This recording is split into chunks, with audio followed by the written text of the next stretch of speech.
I'm going by that clock up there. It seems to sync to my cell phone.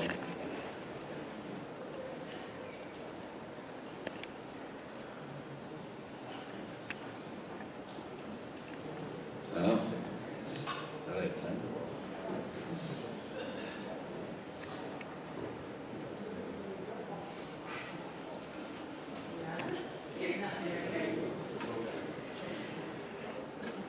Eek. Feel like I'm in church. All right, well, there we go. It is officially 6 p.m. Eastern on Thursday, October 28th.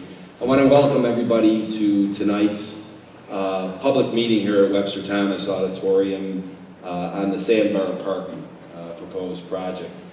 My name is Tom Flaherty. I'm the Webster Town Supervisor. I wanted to just lay out a few things for the evening's public meeting.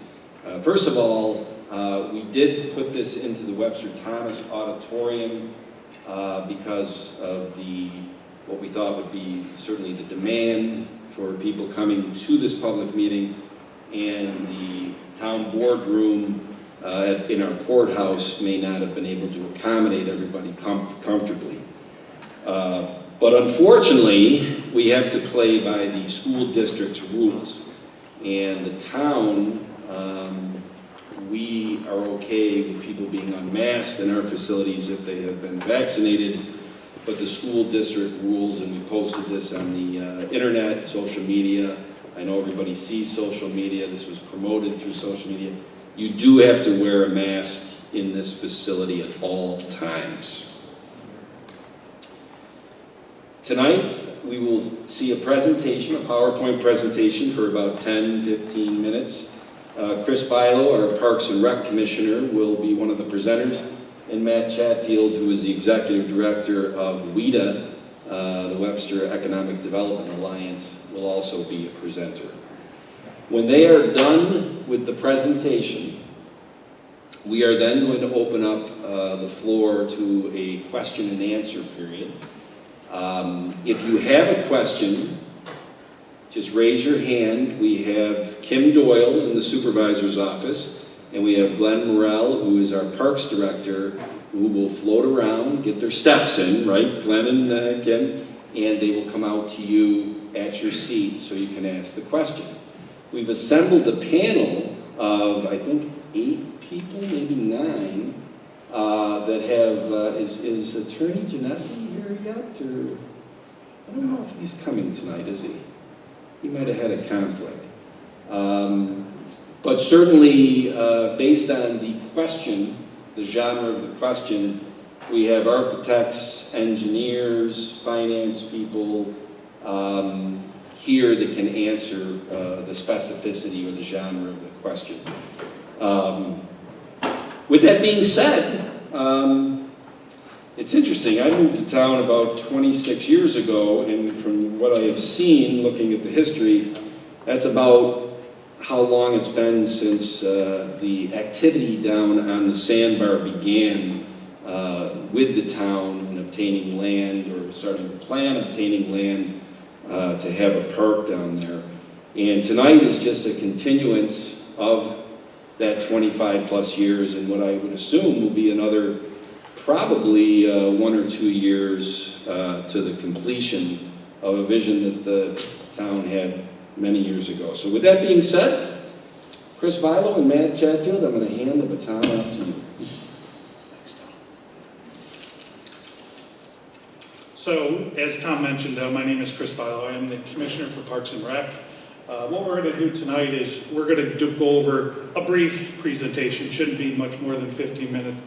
All this information has been shared right along at the public input sessions or open houses. The information's been online on the town website, social media, etc.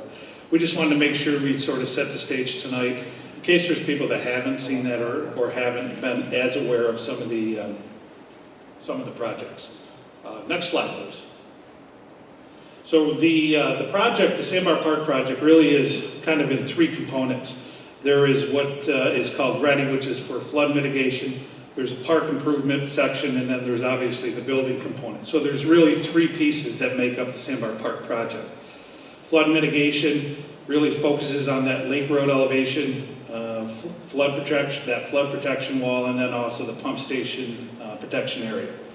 Some of the park improvements to that area include improved parking, accessible pass and walkway, rooftop kayak canoe launch, fishing access location, an educational area, restrooms, and then a natural play area.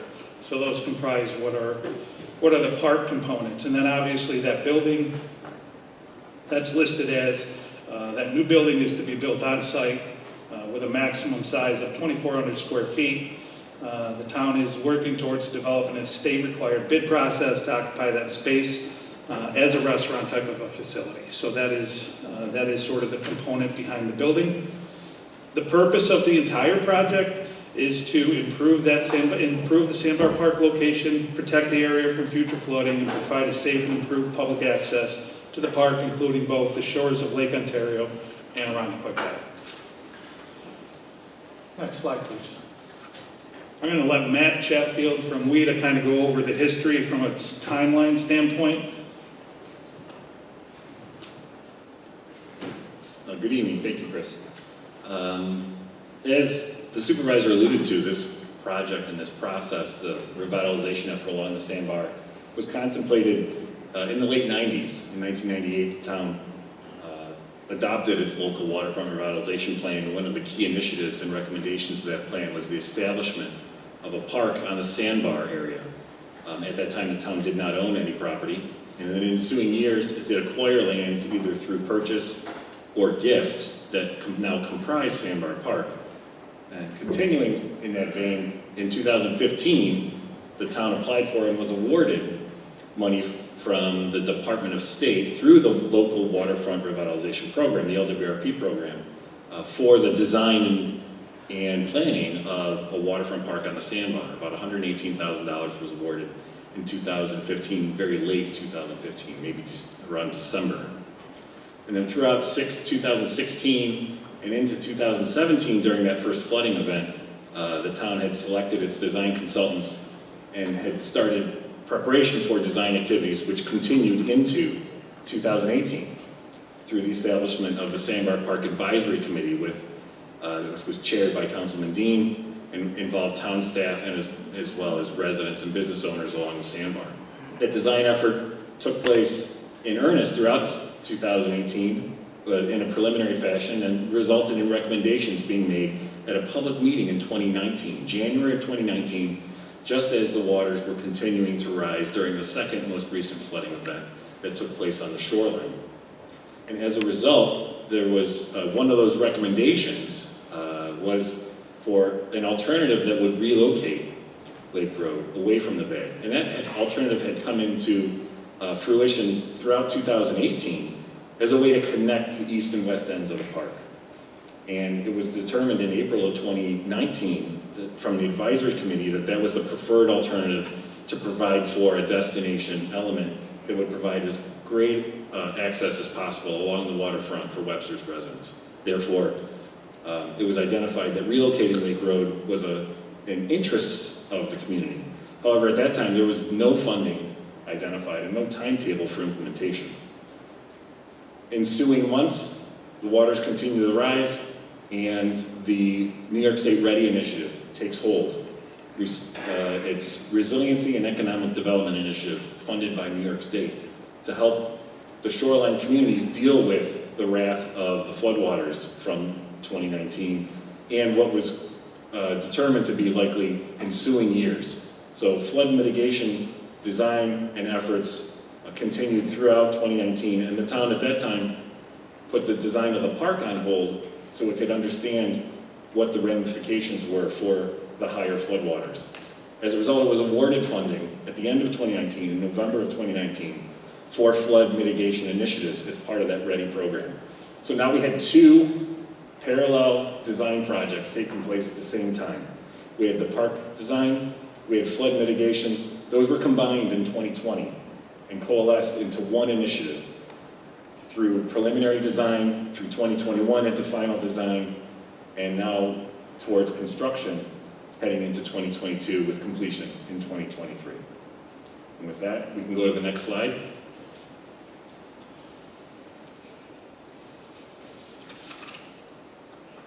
So this is a map that shows the Sandbar Park area from the east to the far west side. This is broken up. This is similar to what we've had on the town website and was presented at the open houses. The one notice or one change here is the green box, which is separated out for the building itself. But this shows how the town is planning to sort of approach this project. It's in a phase approach. Phase one is really going to be that focus on that flood mitigation portion, that ready work, as well as what is identified as the core park or main component of the park. That's really the phase one. That's the initial concept of what the town is focused on. Secondarily to that is going to be the new building that goes at that existing location. So that's sort of a phase 1B, so to speak. The other two phases, phase 2 and phase 3, which will identify and work on the east and west side of the park, will be looked at and focused at a later point, as gives the town additional time to find potential further or future grants or other opportunities to be able to fund those pieces as part of this project.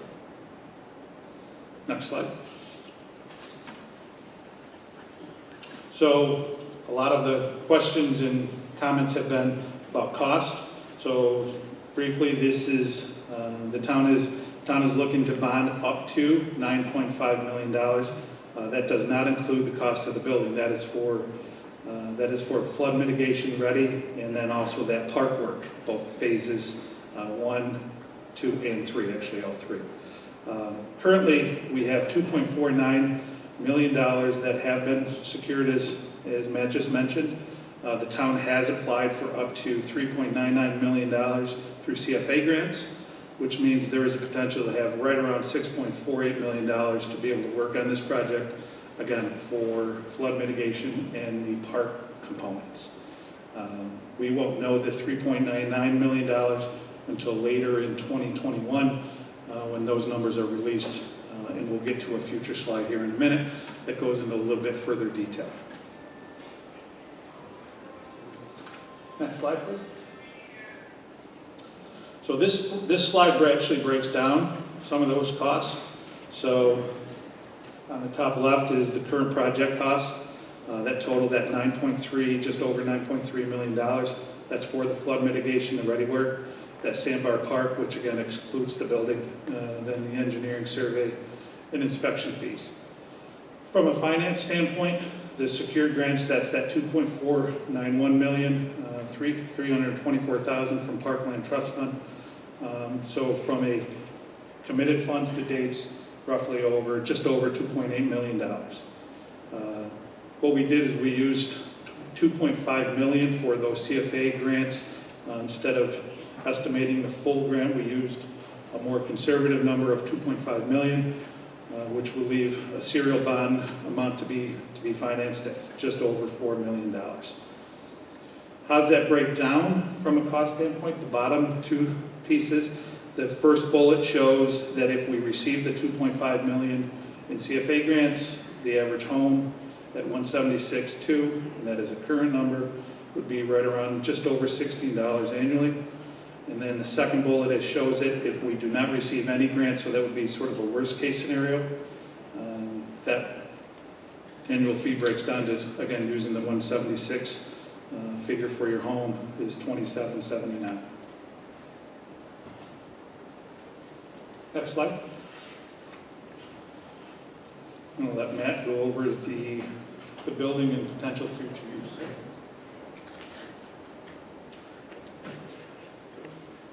Thank you. So the reestablishment and reconstruction of a new facility at Sandbar Park, a primary amenity building and restaurant, has always been contemplated as part of this park development initiative. Going back to 2018, with the establishment of the advisory committee, it was unanimous that the committee itself felt that there should always be a restaurant on the waterfront.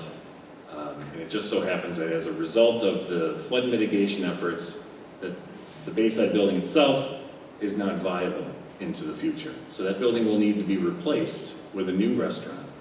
The town is endeavoring to both design that and construct it as we speak. Currently, the town is establishing an advisory committee towards that effort. There's a citizen committee establishing the parameters and the prioritization of how a request for proposals would be scored when that RFP is then sent out for public bid to any private entity that would seek to be the operator of that restaurant. Now, there are limitations on that restaurant, some of which include its size, its location, its elevation. Those are all things that the town and consultants are now dealing with and going through the preliminary permit procedures with New York State and the related agencies. It's a very complicated process building something essentially in a flood zone, in a floodplain, also adjacent to protected wetlands. In normal circumstances, a private entity would struggle, if not be downright turned away from developing a structure in this location. However, there was one in its current place, and the town is benefiting from the fact that there is an existing building located there. So they are determined to reconstruct. State law does require, however, that the operator that's selected has to go through a public bid process. The town cannot sole source select any one individual or entity to operate that because of the expenditure of public dollars. And they intend to do that through the RFP committee.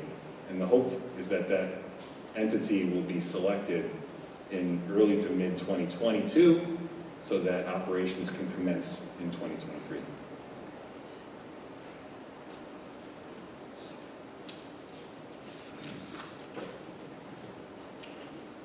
Next slide, please.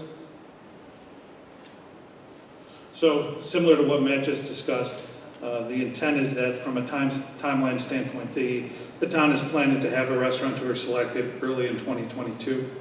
Again, that's selected through that RFP process. The agreement in place with the restaurateur prior to construction of that new building. The town will have new building site work done as part of the project begins in April of 2022. But the actual new building won't be done built until it's, or constructed, until the discussions with the new operator takes place again, which will be in sometime early 22, with hope that completion of that new facility can be done and opened in 2023. Next slide. That takes care of our 15-minute presentation, as we had hoped. We are now going to, as the supervisor mentioned, open this up to the floor. If you do have a question, we do just ask that you raise your hand. We'll have a person on both sides of the auditorium that will go up with a microphone. You're welcome to ask your question, and then somebody on the panel will respond.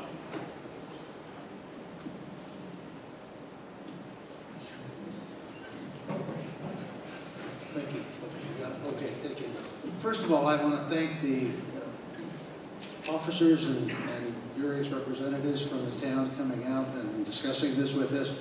We are in support, but we have a concern that this does not represent all of the issues associated with this operation. And I want to just run through a couple of things with you. I'll be very, very brief. It says, I want to bring attention to the serious health and safety conditions of the bay adjacent to the proposed, and this is on the bay side, not on the lake side, adjacent to the proposed program. For the past 2 years, the weeds and algae conditions have continued to worsen. It's seriously impacted the ability to operate safely watercraft of any kind, whether motorized or non-motorized. We are being impacted by not only the weeds, but the algae conditions. It's impacting not only the boaters and the swimmers and so on, but it's also basically seriously impacting the ecosystem of our fish and our wildlife in that area. There are 9 marinas in the Rondequoit Bay. I don't want to extend this out beyond, but I think there's area here for an opportunity to gain some support rather than represent this as a total Webster problem, because it's not. It really goes beyond that, but I think Webster deserves a major portion of the issue because they are developing in that area and they have not really addressed this particular issue. We have out of the 9 marinas, there are 700 registered watercraft and over 100 private boat slips on the marina area there. A large portion of our community is impacted because this is a major recreational facility for all members of our community throughout. The DEC has classified this waterway, that is the Rondequoit Bay, as a Class 1 waterway wetlands, and basically have prevented the use of any kind of chemicals or weed harvesting. Yet Sodus Bay has an authorized and approved weed harvesting program that's there. And again, we're not asking Webster to take this on alone, but the program is really not addressing the serious impact of that water area associated with this program. And I think they need to bring that into perspective and make that part of the overall program in conjunction with the other communities, that is Irondequoit and Penfield, and also the county as well. Now the county I met with the county commissioner, and he had committed to do a survey to determine whether there was a problem or not. Anybody in that area can tell you there is, but they have to make a determination. And what they said was, we're getting no support from Webster because Webster isn't raising this as a concern. And I'm asking and I'm pleading that you raise this as a concern because it really is a concern in relationship to the Sandbar Park and the adjacent waterways associated with it. Again, I'll be very brief. What we're really asking is for the Webster community to get behind us, for the officials at the government level to get behind us and get some sort of support to address this as part of the overall program. We're told by Irondequoit that there is both state and federal funding available to address this issue as part of your program, but nobody's even considered it, and we've yet to be able to get a foothold with anyone in the Webster government to really take this on as a serious matter. So all we're asking for is that you include the issue associated with the contaminated waterway area adjacent to your area of program and try to support it. The community will support you, but we have to have your efforts to be able to drive this forward and make this work. Thank you very much for your time.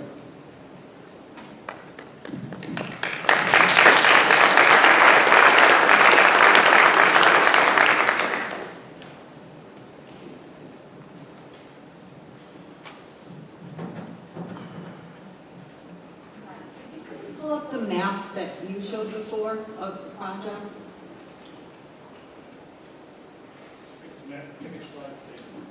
So I'm waiting to see a map that indicates there are homes along Lake Road that I think this would be in some of their backyards. So I'd like to see a map that shows the homes on Lake Road and where this falls in with those, with the Sandbar Park project. Thank you.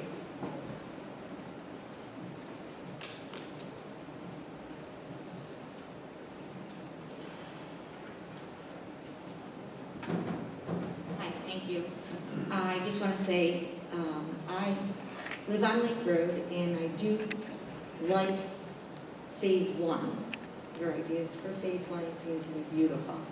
It's phase 2 that I think we all have a problem with, and that's taking down Wayside.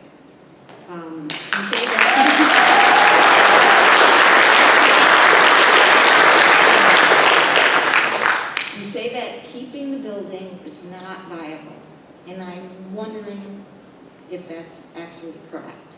People on Lake Road have experienced flooding, and they built their break walls, and they still are in their houses.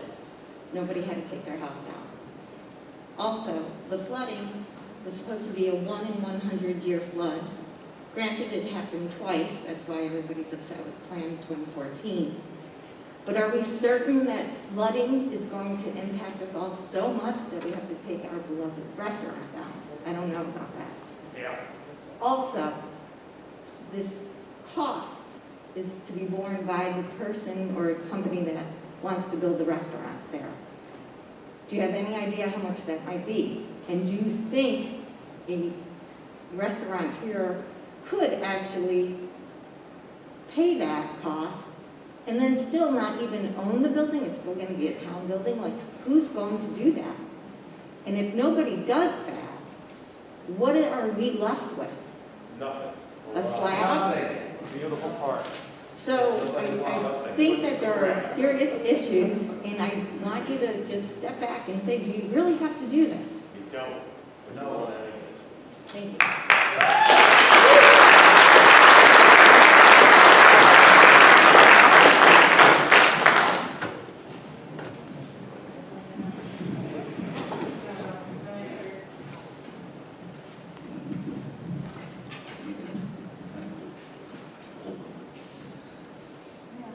I just want to jump on that point there, because when I see the phases, and the slides are really good to have. I wish you guys had taken questions as you were going through the slides. So can we jump back to the phases again, and then maybe the finances as well?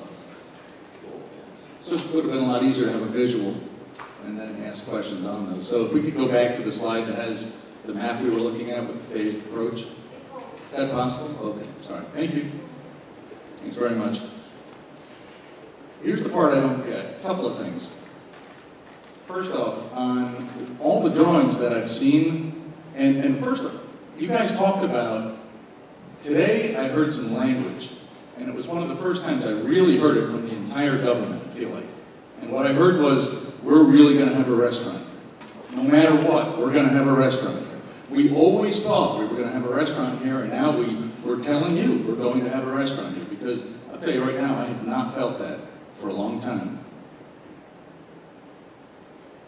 Much of the documentation and the rhetoric and the innuendo that I've seen has always driven down the line that we're going to have a lodge.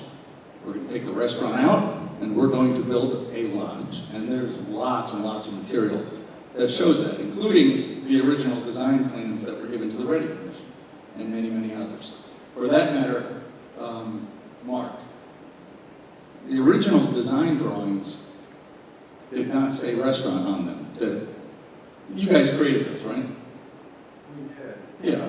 But there was always contemplation very early on of the potential for a restaurant in a lower level and an educational community space in an upper level. Through the process, that changed and has evolved, and the latest thinking has been for a restaurant structure. Latest as in, like, really latest? Because there was no, it didn't say restaurant, it didn't say pub, and all the parking that makes a restaurant viable was not there. And instead, your drawing showed grass. And I'm not picking on you, Mark, what I'm really trying to say is, what was the input that your engineering company received that caused that to be the draft that we all were presented with? Because to me, that was the window to the intentions of where our government was going. And I'm glad we're not there now. So good, let's put a restaurant in there. Yes, that was very early on. The project has evolved over a number of years, and the recent direction has been to go out with an RFP for a restaurant. That has been the direction for many, many months now. And even during the open house, it was explained that the intent of that facility was to remain as a restaurant. There were other options that have been out there that if it wasn't a restaurant, what else could it be? Lodge being one of those options. Understood. I'm glad we're gonna have a restaurant there. And what I'm hearing right now, and raise your hand if you don't believe this, please, is that a restaurant serves the interest of this community better than a lodge and better than not having a restaurant. Like, we would never want to trade off not having a restaurant just to have a beautiful park. It's not the trade-off that anyone wants here. And so for that matter, what I don't also get is why are we doing phase 1B instead of after phase 1? We don't know if we're going to have a viable restaurateur, and if we don't know if they're going to need what kind of parking, we don't know what kind of demands or negotiations are going to be done, but we're going to rip that area up, and we're going to put grass out and not prepare it for parking. I do not understand that. slide? Okay, so I can probably try to address that, and maybe Mark can chime in as well. So the phasing of the project is definitely directly correlated to the funding sources that are available currently. And the funding sources with the ready funds, the grant funds that we have secured for the relocation of Lake Road and the elevation of Lake Road, require that the remainder of the sites also have some significant elevation changes take place. So rather than have the building, there's been sketches that have been circulated regarding having the building essentially in a bathtub about 4 feet deep, surrounded by asphalt or gravel. And it just doesn't remain viable into the future to continue operating that during construction of those flood mitigation efforts. So the core park area has to come first. All the infrastructure that goes with that, the elevation work, the paving work, the underground work, the preparation of the building pad, that has to be part of phase 1. Phase 1B would then be placing the building on that building pad. So that it's just the most common sense way for us to cost effectively construct and utilize public dollars. Thanks for that answer, by the way. It just feels like that we're taking on some risk of rework because we're going to be moving forward with unknowns, but I understand. Your points related to parking are well taken, and I know that Mark can probably answer as well that there's been a significant endeavor on the design side of this park that it's not just a parking lot, similar to what's over on our companion side in Irondequoit, that it is a park. So there is a balancing act of how much parking we can have within the park. And in the end, there probably will never be enough parking. I think the design team has done a pretty good job of trying to expand as much parking along Lake Road as possible, but still make it not a sea of asphalt, but have other open spaces that people that are down there that can enjoy in the open space along with the restaurant. Thanks again. Appreciate it. We are doing the parking improvements as part of phase 1, so that is all being set up. As Matt had alluded to, the challenge for the project is always balancing the fact that this is a public amenity, public park for the entire community of Webster, and trying to create a wonderful park. Also, town fathers have made it a priority to try to preserve the restaurant. That's come out loud and clear, and they've done a good job of following that direction and pursuing that. I do appreciate that. And restaurant first, park second. No trade-offs. Doesn't work that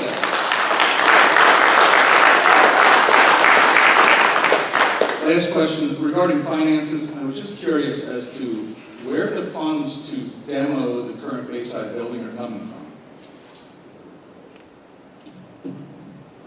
We've secured ready grants, approximately $2.4 million, and there's a New York State DOS grant and a DASNY grant for about $318,000.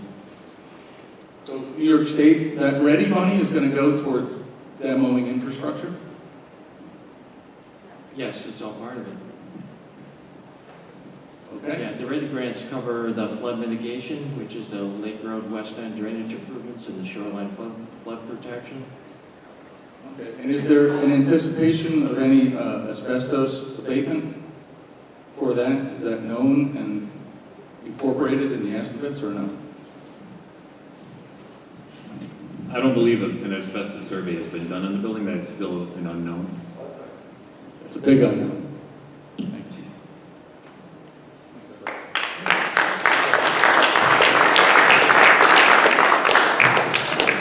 I'd like to ask the town attorney if the residents of Webster have any issue with any part of this project, what are our options to stop it or to fight it? I'm sorry, what are your options? Yeah, if the majority of the Webster residents have any issues, or are not happy with what we're being presented, what are our options and how do we pursue them? Well, first of all, I can't really advise what to do or how to go about. Well, not understanding the legal process. Yeah. If we all have a problem, If you had a problem with, you say the process, Not the process, the project. If there's a part of the project that we don't like, the majority, you're saying you're doing it for the Webster residents. What path do we have? Are you speaking from a legal standpoint or from a political standpoint? Legal. I don't know what a path would be. I don't know, when you guys talk about this, it sounds like it's a done deal. So I don't know if we're here just to hear us talk, or if there is a path that we can take. There are various means of bringing, Supreme Court actions, I guess. So the only way is illegal. And there's also the bond attorneys, based on what I've seen and looking at the local finance law and the town law, the bond itself, the bond issue is, or the bond issues, are subject to permissive referendum. Okay, thank you. I'm sorry. I misspoke before. It's not the properties on Lake Road that I'd like to see a map including. I'd like to see the properties on Bay Road. I haven't seen Bay Road included on any of these schematics, and that's what I would like to see. Thank you. Just for a point of clarification, you're talking about that, the corner where Lake and Bay is, and then up as you travel south on Bay. Okay. The Forever Wild that you're going to be building into, I believe, Forever Wild property. So I'd like to see where all of that falls.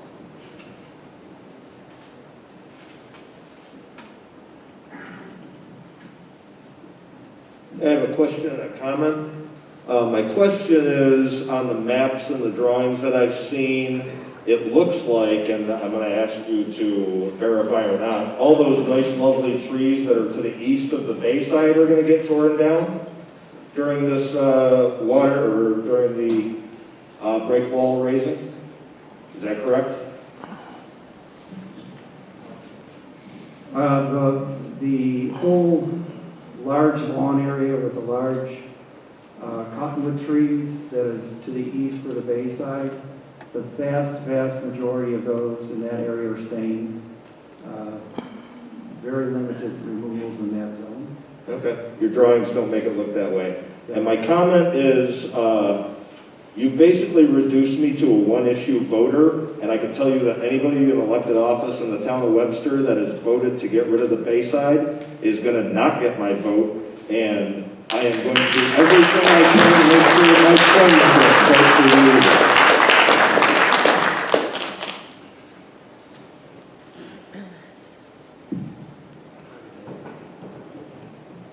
Mr. Flaherty, members of the board, I'm standing here obviously as everyone because I'm displeased with the town's plan for the Sandbar Park. There are many reasons I feel the plan needs improvement, however, I will focus on my top three. Number one, my data comes from the data in June that was on the website and you gave us at the town presentation. As a resident and taxpayer, the cost of the project is going to be passed directly to the residents of Webster. The math is simple, an $11.1 million project that is only receiving $2.7 million of guaranteed state grant money, which you just told us tonight is now 2.4. This means that the taxpayers will potentially take on 75.6% of the bill, or $8.4 million, based on the 11-1 you said in June. I know it's only at the time you came up with $18.68 per $200,000 house with the grant money, with the bonded money, or a $26.96 per $200,000 house with no grants being received for the town. However, this is for the next 30 years. What other town projects will come up over that time also have to be bonded. For those who don't know in the room, a bond is a cute word for a loan, and it has to be paid back, and that's where the taxpayers of Webster come in. The second thing that I have is that by eliminating the Bayside restaurant, you'll be eliminating 21 full-time employees and many more seasonal employees, many kids from Webster. What are these people going to do?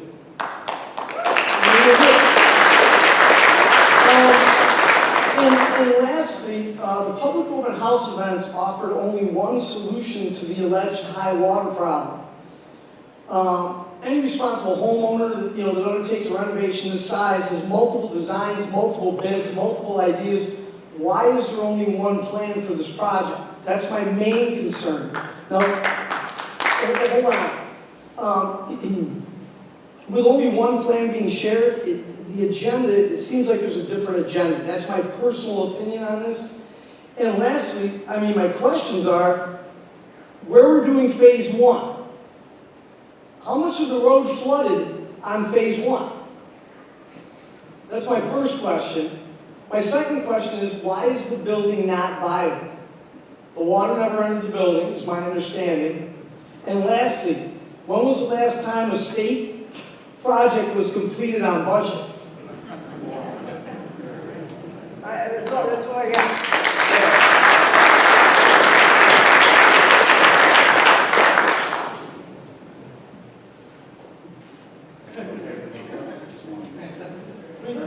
Can anybody answer the road? I will answer the one question that you did have in regards to the finance numbers. When we presented the information at the open houses, we had included the building as part of those numbers. The figures tonight that were presented does not include that building. It is financed in a different process. I can let Paul Adams speak to that, but that's the reason why tonight the number is 9.5 million. That takes care of the flood mitigation as well as the park components. So the overall cost has gone up from 11.1. No. No, it's been 11.1. But we're The grant, getting less ready money according to the data in June. The data in June that you're referencing also includes a few $100,000 that's already been earmarked towards the building.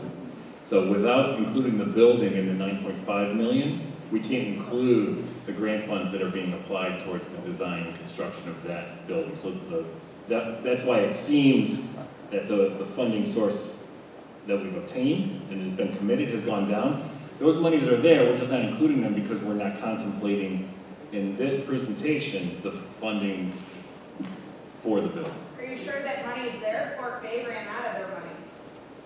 oh yeah, we've had it extended, so the money's still there. Like, Fort Bay, they can't do everything with their writing project. What's gonna happen with Webster? Well, we've already applied for some reimbursements from Ready, and they've been paid to us on a timely basis, so So you're crossing your fingers? no, we're pretty confident it's gonna come in. Crossing our fingers for some money that we don't have. I realize everybody is a little upset, and I can understand that, but I'm going to go back to when I started tonight. We have floaters with microphones, so raise your hand. And if you do have 7 questions, you might want to ask one at a time and let the panel answer them, because I'm writing down a lot of what you're asking, especially the last gentleman, and there's very rational answers to those questions. But when you rattle off 5 in a row, and I just can't have people, excuse me, sir, this is what I mean. Let's have a little decorum here, okay? I really want to make sure that we keep this respectful. And that's why you'll all get a chance to talk based on the number of people that are here. But it's not fair for you up front here without the microphone to jump in. Paul, thank bless you for answering. Don't. Answer the people that are on the microphone that have raised their hand in accordance with what we laid out as a civil society. Now, can I ask a question? Is it true that the water did not go into the building in 17 and 19?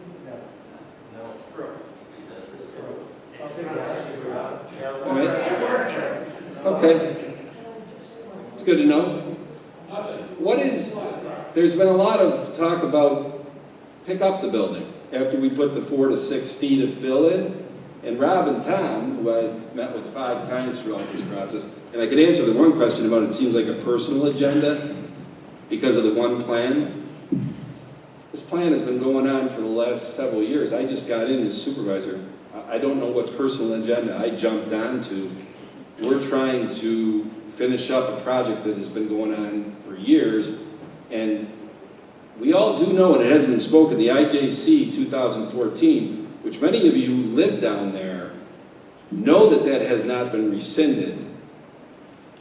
So it's reasonable to assume that once COVID's over and shipping starts again, the rational, reasonable person would think that those bigwigs are going to make that water level go up so the shipping can go on for the billions of dollars, and we're going to be right back into a flooding situation. I think that's a reasonable assumption until the IJC rescinds, and I don't see anything where they have said that. So, but I want to go back to the question on why is the building, the 70-year-old building, there's been a digital questionnaire that went around and 1,680 people signed it, and one of the things that the gentleman had on there is, why don't you just pick it up, put it on a flatbed, put your fill in, put your break wall in, put the building back down? Why is that not possible, Austin? Can everybody hear me? So there's quite a few reasons why we can't just do this to the building. As Mr. Flaherty said, the building is plus or minus 70 years old. It was not built to be able to do that, to be set on a truck and taken away. Its buildings are created as a series of additions. A major part of the building is actually just a giant freezer. The building is designed just as a wooden framed shell. The structural review that was done on the building does not indicate this building would be able to sustain being lifted up, taken away from its foundation, and hauled away. Even if we were able to do this, like let's say that we could make this happen, by doing so, taking the building off-site would remove it being grandfathered in. The building, once brought back, would now have to meet all modern building code, all modern health code, all modern ADA regulations, and we know that building does not meet those. So this building is owned by the town of Webster. Asking a public entity to maintain this building, which does not meet all of these codes, is simply a liability that the town can't take that. Lastly is the cost to do this. The amount of money it would take to take this building, separate it from its foundation, lift it, take it away, store it, bring it back, and do all of these extremely heavy renovations that it would take to bring this building to modern code, as we would have to do, is an unjustifiable amount, versus building a larger building that has more space for accommodations, staff, and dining experience that does meet all of these codes. Doesn't even bring up the fact that this building is too wide to fit on our local road systems. It would have to have overhead wires lifted or removed to simply get this building through Lake Road, Bay Road, whichever roads through the town of Webster you take to put this building wherever we have to put it until the project is completed. It doesn't make financial sense for the town to do this. Yes? Thank you for answering Tom's question, but our question is... Excuse me, I'm going to talk without the microphone. I just said, yeah, I'm pointing to you. You must not have heard what I said, Austin. I'm sorry. Kim and Glenn, if somebody raises their hand and they come to you with a microphone, that's when you should talk. It really is not a difficult concept. I've been around Webster for about 40 years, and I've watched this project have a life of its own. Unfortunately, the life of the project has ignored the people of Webster.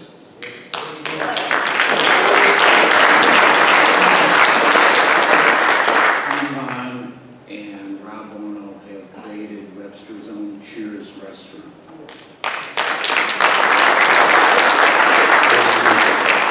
I think it's time Webster told the state of New York to go take a hike.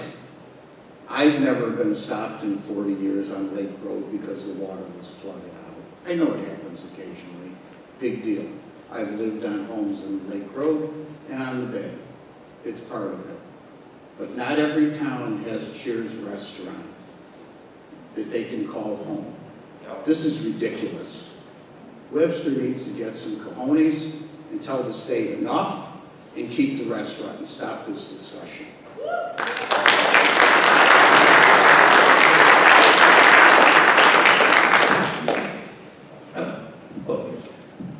I don't want to ask too many questions, but I am going to start with one.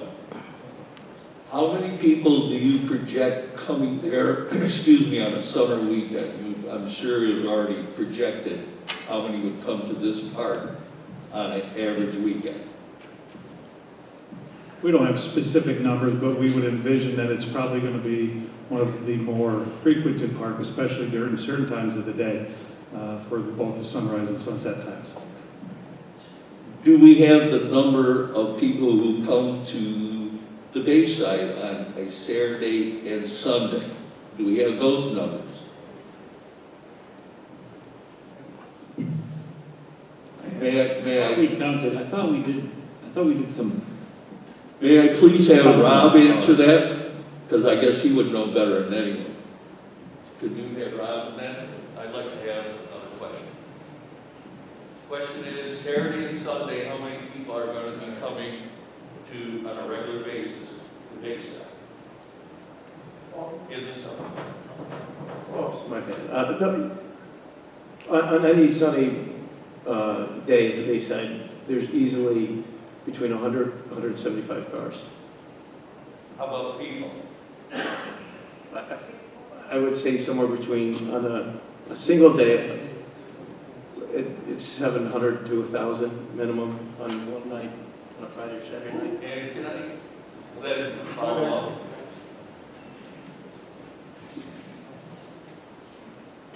Does your outlook have anything close to 700, 1,000 in a single day? In all honesty, I would say probably not. However, I would say that I think the number of people that are going to use that location is going to be significant. And I will point out too, as sort of a point of emphasis, when we did do the open houses, there were a number of people that don't use that park currently that are looking forward to having the ability to use it, whether it's from a passive standpoint, or to be able to use it from a standpoint of launching a canoe or a kayak. So we did receive significant feedback when we did have that open house. I'm sorry, I didn't mean to cut That's you off. okay. But we did receive that input from the community that there's a significant number of people that don't use that park currently because the features that are there are limited to it. But we don't know what that significant number is. We got a fact here, 700 to 1,000. I don't think their significant figure is really going to even come close to that. And so I would suggest that if you're building something that's going to have less people go to it, and we're going to pay more, that just doesn't make sense. One last thing. Anybody who is opposed to this project, will you please stand up?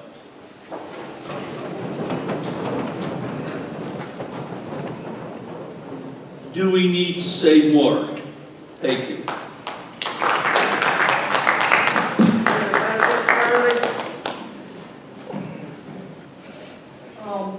Well, my first question is did the road flood in phase one where we're going to be putting the ready money to create, I guess, break walls of some sort? Did the road flood in that area?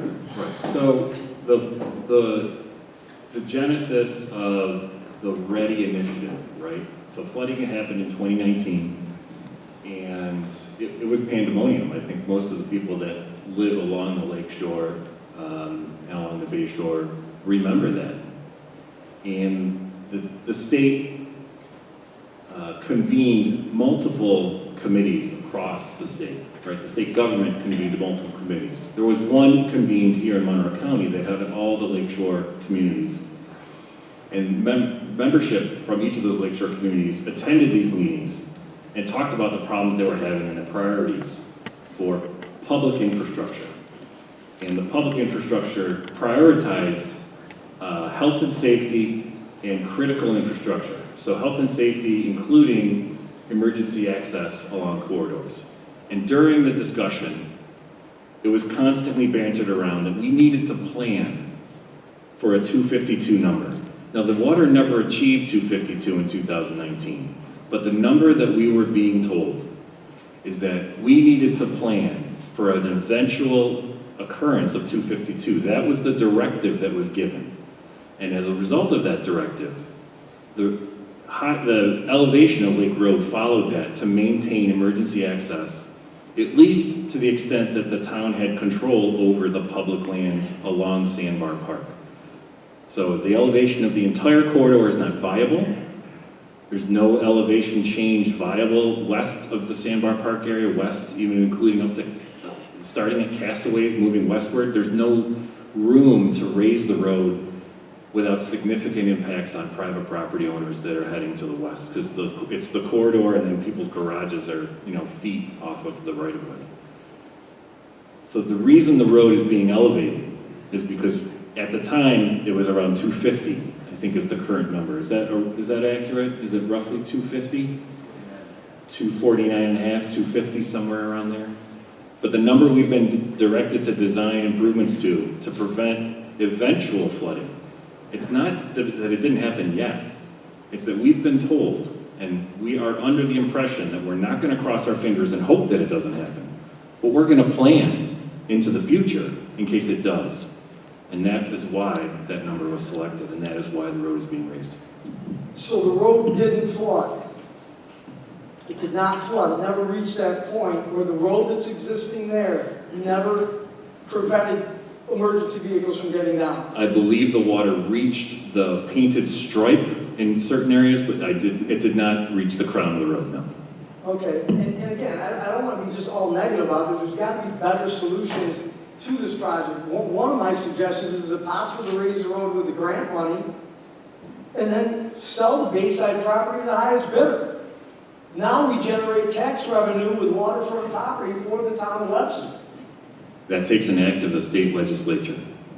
Well, that's what you're elected for. The state legislature. So how would we do that? It was easy to buy this property from the previous owner, it seems. So, I mean, how could... That is not something that's been contemplated. The town purchased the building and the property as a park, and they intend to maintain it as a park. You can sell the waterfront Bayside, make it taxable property, then still keep the park across the street, which is a great park. One of the things that's really important to understand is that this is town parkland, and first and foremost, it is intended for recreational use. That's what the town purchased it for. It is for all of the people in the community, and I think the town is doing a good job of trying to balance the desire for many residents here tonight and the broader community to have access to great recreation. This is an incredibly unique site between Lake Ontario and the Bay. There's very few area parks that even come close to this kind of a resource. It's, as parkland, it's not intended. And Mark, can I just thank you, and I appreciate what you're saying as the architect, but the gentleman did address the elected officials, and Matt, you shouldn't have to answer that question. You're not an elected official. Mark, you're an architect, you're not an elected official. For better or for worse, I am an elected official. So let me tell you what I've learned in the last 2 years that I didn't know. And as Rob and Tom will tell you, my family has gone down to the Bayside a lot in the 26 years that I've lived there. I love the Bayside. And I've made it very clear to anybody that I've talked to, I really wish I wasn't the supervisor when this is all going down, but I am, and I have to do my job. And I'm going to tell you something I also learned in the last 2 years that I never knew. There's 12 acres down there on Sandbar that is a town park. And there's a lot of misinformation going on out there the last several months on this. And one of them is, we don't need another park. I think what people are missing is that it is a park. And the process that happened 17 or 18 years ago, for the people that are old enough to remember, a gentleman wanted to build a high-rise hotel there. And the town actually came in and was a hero and bought the land back in 2003, along with several other parcels. And they took those parcels and they aggregated them together for the 12 point whatever acres and went to the state because that's what you have to do. To the gentleman who said that, you know, get some balls or cojones and go tell the state or whatever, you really can't do that, believe it or not. But the town went to the state and went through a very arduous process to turn those 12 acres into parkland. And I gotta tell you something, once that happened, the alienation of parkland, or in layman terms, turning it back to regular land, to sell to the highest bidder, an impossibility. If we got cojones or not, it's an impossibility. The biggest thing I want to accomplish tonight is to make sure that at least the facts are out there. Now, Tom and Rob, they know the facts. They're good guys. They knew back in 2003 when the town bought this land. And in the town board meetings, and if you want to foil it, or you would like us to put up the town board minutes from 2003 that said, and I am paraphrasing, once they bought the land, they said, hey, there's a little restaurant or something, bar that's there, that the old owner was renting out to a couple guys. What do we do? And the town board said, just keep the deal. We'll be their landlord until we figure out what to do with the land. That's essentially what they said. Well, here we are 18 years later, and Rob and Tom, they'll be honest with you, they knew this day was coming. They knew it. And I've said to other people, and it's been a revelation, I said, anybody that is upset about this, have you ever been up in the Adirondacks? And when the person says, yes, I said, 10 miles north of Old Forge, Dacres Lakeside Inn. To the people that know it, they're like, yeah, 20 years ago it was a little shack that made the Bayside look like the Taj Mahal. And when the Dacre family decided to take it down, double the people from this room showed up to say, don't do it, don't do it. How can you knock down an iconic place? Look what you got here. But they did it. And they built a new one. And I can assure you, if you have ever been up to the Dacres Lakeside Inn in the last 10 years, nobody pines for the old Dacres Lakeside Inn. Now, Vince Hesketh said that all the markings or whatever said, there you are, Vince, how you doing? Everything said, and you found out tonight, the first time you heard leadership say a bar or restaurant. That was like fingernails on a chalkboard to me, because I'm like, I've been screaming from the mountaintop. You and I have shared that. I've shared that with anybody I've talked to. Great. Would you not agree? We have a committee together. We are trying to put together a restaurant bar. See, I can't speak for the previous administration and how often that administration went down and patronized your bar or restaurant, Tom and Rob. So I don't know if maybe this is a hangover effect, because if that previous administration wasn't a fan of the place, the new supervisor since 2020 is. So I really understand all of you out there. I really do. Because more so than anybody, I want that place, as we have joked about, Matt, slinging suds in 2023. It pains me that we won't have something there in 2022, but it's going to be a construction site. But we're going to do everything in our power. And whoever said, when was the last time you saw a state job finish on time and under budget? This isn't a state job. The state will reimburse us as we submit claims to them of what we've done. This is a town job. And I got to tell you something. Barry, Patty, our town board members here, we just finished a $12 million sewer project on time and under budget. Is that correct? So, yeah, I agree. If I had to depend on the state to finish this on time and under budget, I wouldn't have any confidence. But I have confidence in the team here at the town to manage that project and keep it under budget and on time.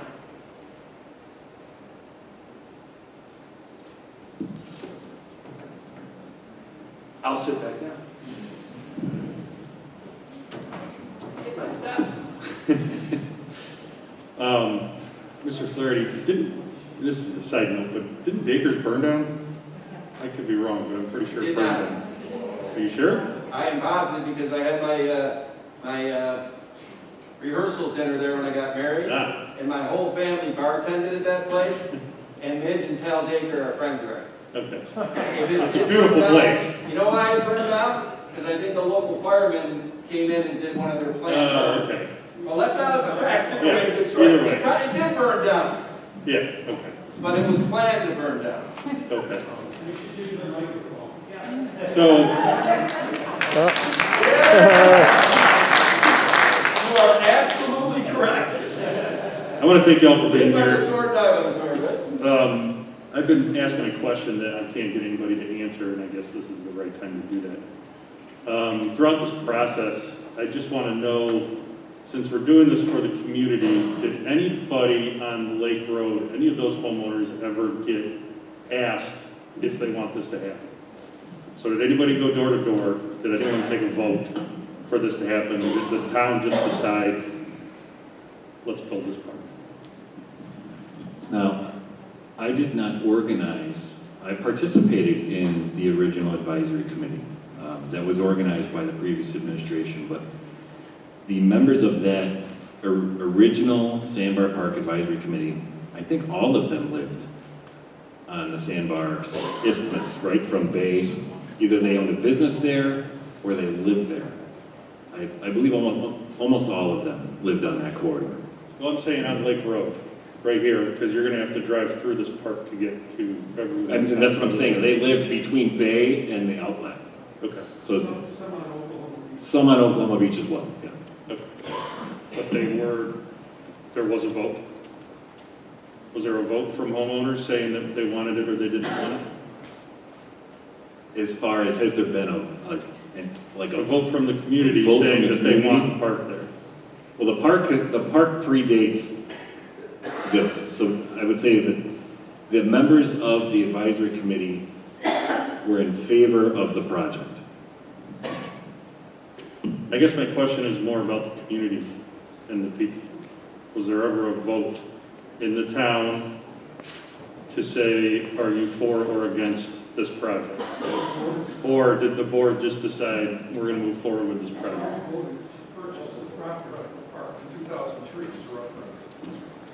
Okay, so the answer is, There was a referendum in 2003, townwide referendum to bond the money to purchase the parkland.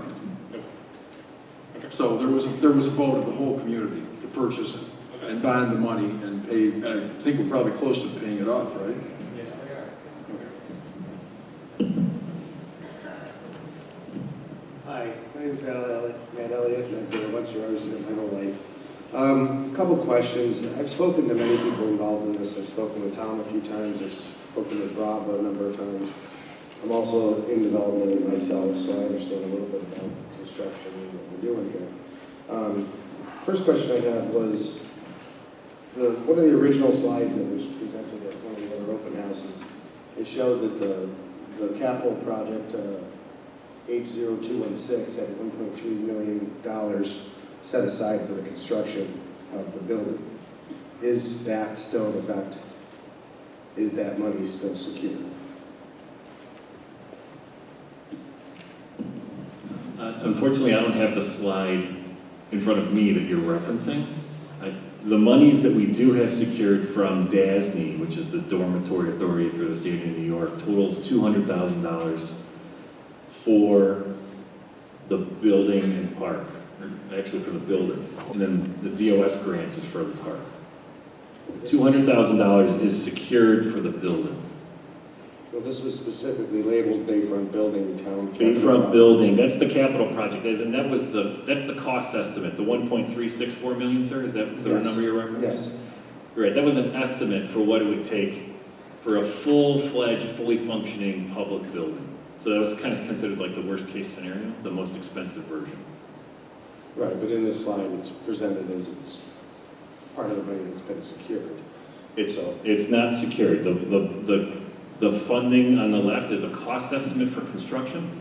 Okay. On the right is the funds that have been secured. Okay.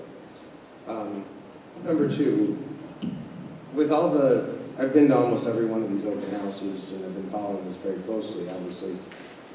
It seems to me that through general consensus in this room and the public hearings that I've been to in the town hall meetings, everybody seems interested, including Mr. Flaherty, about keeping the Bayside or keeping a restaurant on that site and location. I feel like we're putting the cart before the horse by starting this project without finishing that detail. Meaning, why can't this project be put on hold until the committee comes up with the proposal for the building, till funds could be secured for the building, till the request for proposals have gone out and been received back to the town, and that we're assured that we're going to have a restaurant back before we tear down what we have.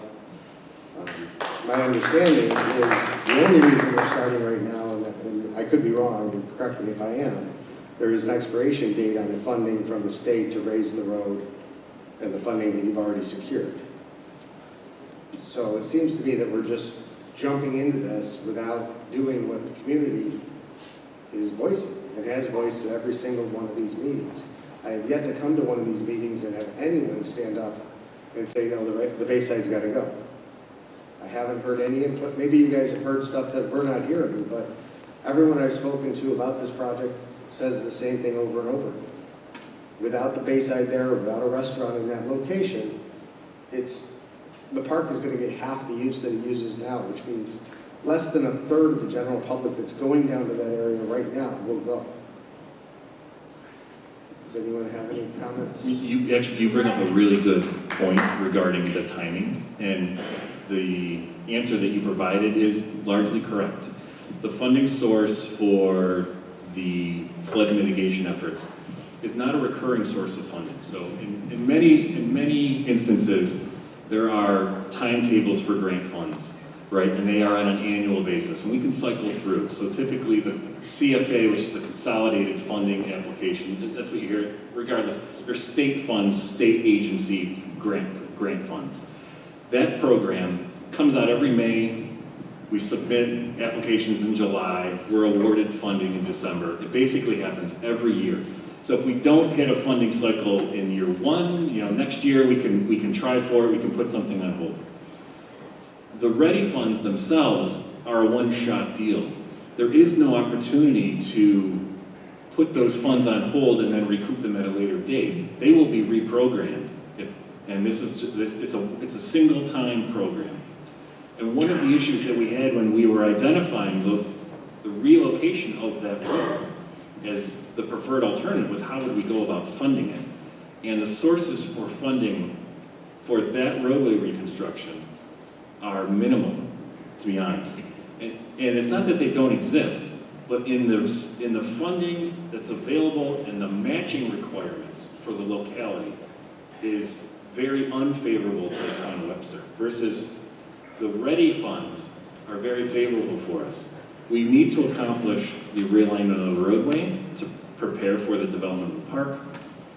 The elevation of the roadway is very desirous and it's required to really maintain the park as a viable location in long term, including any sort of structure on there to prevent it from, in the future, from flooding.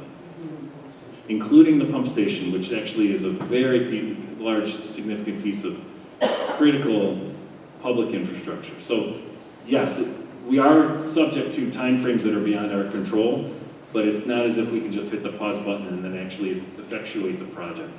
We cannot pause. Right, but without the funding for the building, without the funding, without the proposal for the restaurant or any way to find out if it's viable or not, which is an entirely another topic, because in speaking with not only Rob, but other restaurant building owners in the area, the parking is just not going to be sufficient in the plan that's drawn. It's just simply not there. There's not enough cars to park to support that restaurant in the summer months to carry them through the winter months. And that's not just coming from the owners of the Bayside. I've talked to many, many different restaurateurs and other owners of businesses. It's it's not going to do it. These plans have to be reevaluated. Otherwise, what my fear is, and I think a lot of people in this room, that restaurant's gonna come down, whether you build a new one or not, or a shell, or however you do it, you're not gonna get the proposals that you think you're gonna get, because it won't be a viable business at that point. No one will be able to bid on it because they can't support it. I can't imagine you could have the rent stay where it is. The rent's gonna go up. It's a 10-year lease maybe, which perhaps is better than now. But with 43 parking spots and 23 more across the road, there just isn't enough parking. Well, So, again, I mean, is any of this stuff being reevaluated? Because this drawing hasn't changed since the first day I saw it. So despite all the input at all these meetings, nothing has changed at all. so the improvement to the area from a parking standpoint obviously is part of that park improvement. We know that the number of spots to successfully host a restaurant needs to be improved. So we've increased the number of spots in that area. By having designated spots as part of the plan, it's going to improve the parking anyway. Through the RFP process, that's going to be clear to whoever potentially wants to bid or put their proposal in, the number of spots that are in that location. There's going to be times, yes, that probably the parking will be difficult, but the intent with the improved parking is that there'll still be adequate parking for both a lot or a restaurant and a park. And then obviously, there is the intent that once the operator is identified, that there will be some area for nuance and modification of what's going on around the building. And it's not as if that isn't contemplated, including the design of the building itself. However, at some point, the design process needs to become finalized and it needs to move forward. You bring up some good points. It's unfortunate that this isn't the most perfect scenario, but it's the scenario we've been given. Well, that's what I'm saying. It's not too late to change that scenario now. Once you guys start construction, we know where it's going to go. And my whole honest fear, and it's what's going to happen right here, is you're going to build a building that nobody can maintain. It's going to be unfeasible for somebody to run a restaurant out of what's being presented in all these slides. And, you know, we all know once these things start, they start. My question is, why can't we just pause, even if it's only for weeks, finish the RFP process, let the committee do their job, let them figure out and get the proposals out, and secure how that building is going to be occupied before we tear it down.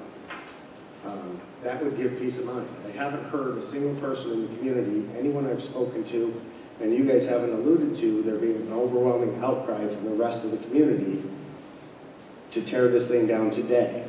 They would like to see a park there, but I know it means losing $2.6 million. But we didn't have it 2 years ago. I wouldn't even be opposed to a bond for that $2.6 million if we do the process properly, for what the people have spoken in many meetings. I mean, Tom has praised the fact that we've had so many open houses and so many meetings, and everybody's come. But yet the plan doesn't change, the time frame doesn't change, the questions to how that building is going to actually be occupied at the end of the day have still not been answered. But yet we still just keep moving forward with more meetings. This is why everybody's frustrated. Give us some conclusion to the big burning questions that everybody wants, and then move forward. You'd have all of our support.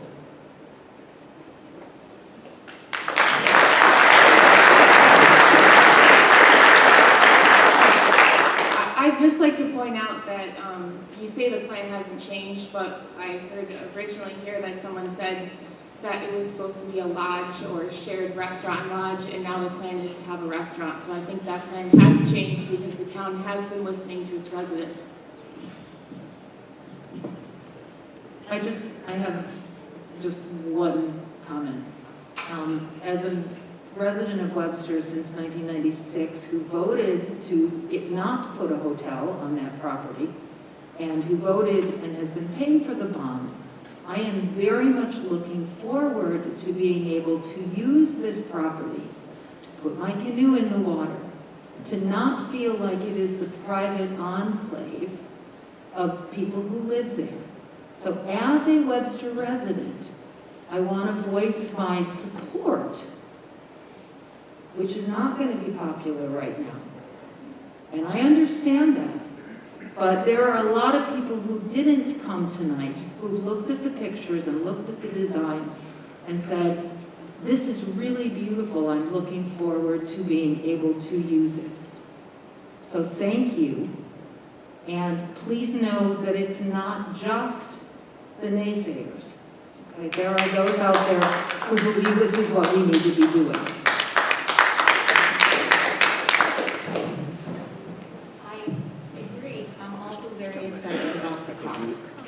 I think everybody is. It's just the part of the Wayside coming down.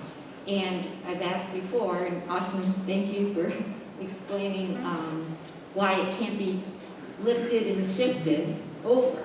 That wasn't one of the questions we have, is there any other option besides taking the building down, such as fortifying the break wall, putting boulders out front, creating an artificial berm?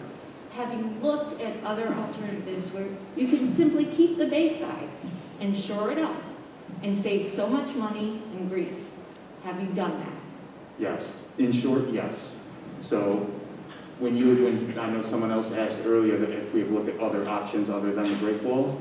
So part of our joint application to the New York State Department of Environmental Conservation, the Army Corps of Engineers, the Department of State, when we make that joint application, we have to present other options instead of just putting in the flood wall that you see on the plans. That included earthen berming, that included having pumps in at all times, and of these decisions, the DEC, the Army Corps, and everyone confided that the wall was the best option. In terms of you saying, can we do anything to shore up the road, maybe raise the road, put in the wall, put in riprap, whatever you would like to see, and maintain the building? The issue is that, I believe someone said it earlier, Tom said it earlier, is that it would be a bathtub.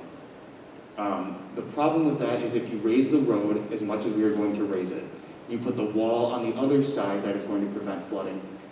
That leaves the building, the Bayside building itself, in a hole. And whether or not flooding of Irondequoit Bay reaches the top of that wall, whether or not we can actually wrap the entire building in a sense a giant bathtub, what happens during normal rain events? All of that water goes right in and floods the building. And the problem with that is going to be that there's not a justifiable way to save this building itself, raise the road to prevent flooding, raise the wall to prevent flooding from the actual bay side, and maintain the building. The building will flood. I hate to keep using the same word, but it would be a giant bathtub.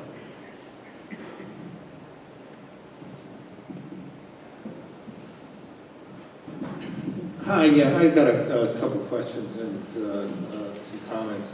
The first is I appreciate all the dialogue here, to the people up front there. Thank you for having this open house. I do think that the project is not certain enough around what people want. People want an eating establishment. They want a restaurant. And I don't think that that is being necessarily heard in the actions. Because we don't have a plan, right? Because I'm on the Rfp Committee, and I can tell you, everybody really wants a restaurant there. We don't have the answers to that. Who might do it, what the costs might be. And we are pushing ahead. I understand the ready money. I don't have an answer for that. I assume that there would be an answer. I haven't even heard a conversation about other strategies if we don't get the ready money. But what I'm not hearing is that the group is very defensive. And it just doesn't sound like we should be moving at the speed that we're moving without real plans. Let me give you an example. My understanding is that the bids have not gone out to find a contract. We're already talking about taking the building down, all this is going to happen. If we don't even have a contractor to do the work and the bids haven't even gone out, how realistic is it that this is going to happen by the spring? I've had that question, so I'd like somebody to answer that. Let me make just one more comment about the parking, because to me the parking is a metaphor for the focus of this issue. It's clear that if you're going to have a restaurant, you need more than 120 spots. I believe that the plans call for about 120 spots. That is absolutely clear, especially considering that if you build a beautiful park, and I think everybody here probably wants a beautiful park as well, that they want people to be able to put their kayaks in, they want stuff, right? So if we're going to have 120 spots is what's built into it, we hear that a restaurant, whether it's the Wayside or something else, if it's a good restaurant, it's going to need 170. And you expect more people to come down and enjoy this beautiful property. We don't have enough parking. I brought that issue up, and I've heard we'll look into it, but I haven't gotten any feedback back as to whether anything occurred. If you look at the plans, it says along Lake Road that there are purposely put curbs in. And it says it right on the website. We're putting curbs on to limit parking on Lake Road. That tells me that we're not thinking together here about what we really need to do to make a viable restaurant. There's beautiful green space. When I ask the question, well, we need drainage, we need to do this, can we sacrifice a little bit of the green space to have some overflow parking that might be with very tasteful stone? So those are the kind of things that I want to have, that there's a dialogue going on. And right now it seems very one-sided, and it does not seem like there's a dialogue when you get to the specifics. And those are my concerns.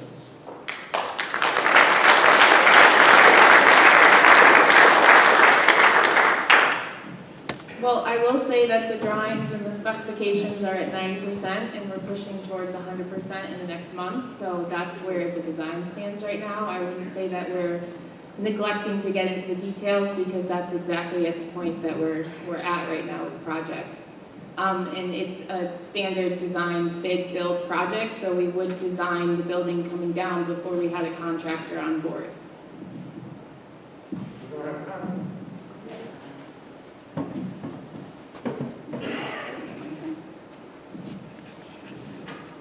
What kind of break wall are we having? I've heard mixed reviews on that. Are we actually getting a cement barrier wall, or are we putting in a dirt berm? The wall is a concrete wall. It's going to be a concrete wall? Yes. All the way around?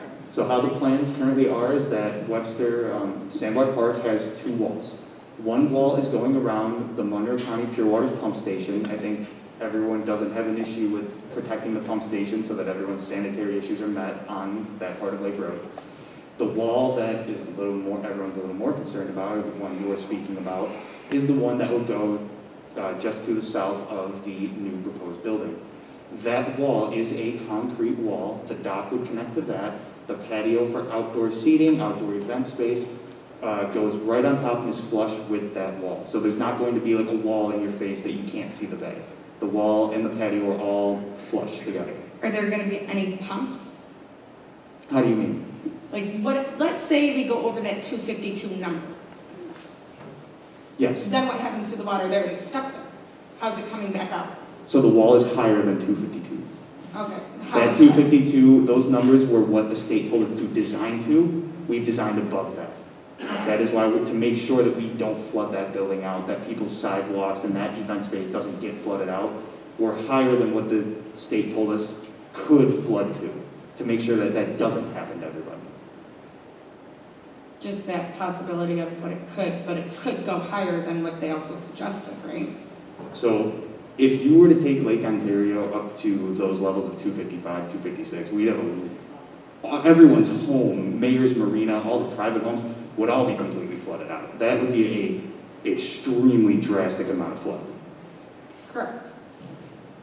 And if it did go higher, there's stormwater infrastructure, and it would be graded towards the lake and the bay so that it would run off and get to where it needs to go. It wouldn't just stay on the land. And we keep saying like we're going to have this beautiful park, and I'm down there daily. And people do utilize the park across the street daily now as it is, all day, all night. Who's maintaining it? Like, are we going to be hiring more people to help maintain the park, keep it clean, keep people out after sundown? I don't know, drug use down there, possibly? It would continue to fall within our current jurisdiction within the Parks Department. We're currently maintaining it now. We put the portage on down there now. We have staff that go through there on a regular basis. So obviously, as more features are added, we would just have to have a larger presence. However, it's currently being maintained by the Parks Department. We would continue to do so. I won't even let my kids go across the street at this point. I don't. I really don't. I'm gonna be honest. I'm home.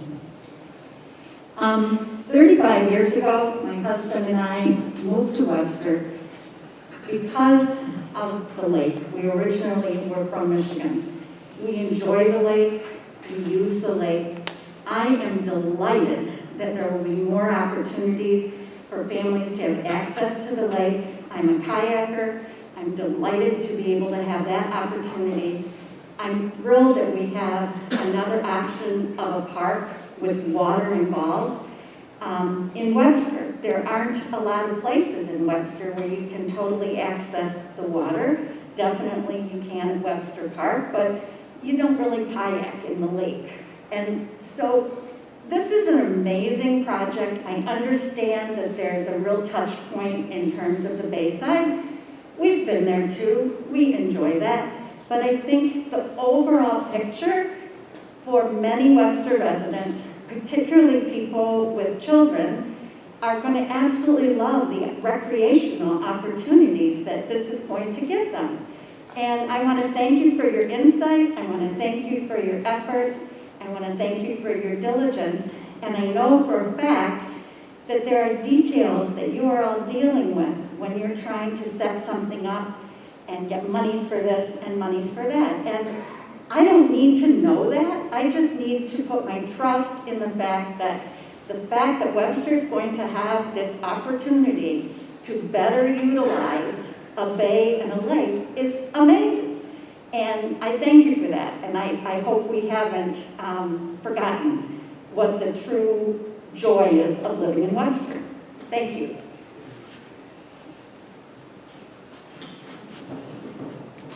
So you mentioned that the referendum to buy the land was 18 years ago. Since then, the town residents and taxpayers have changed, including myself.